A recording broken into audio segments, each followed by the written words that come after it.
Jeep Wrangler cabin filter location and replacement. This is a 2017 model. So we come in behind the glove box.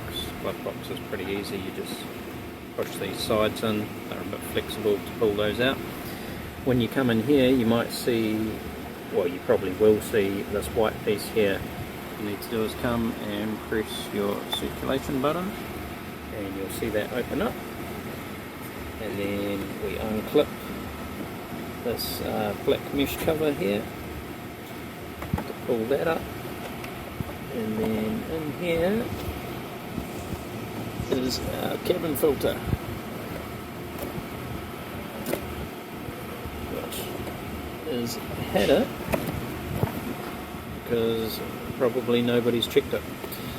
So that is cabin filter location and replacement for a 2017 Jeep Wrangler. Yeah, obviously replacement is just the reverse order. Shove the new one in, clip those back down, turn the button off so it closes, just because that's where the customer hit it, and then glove box back up.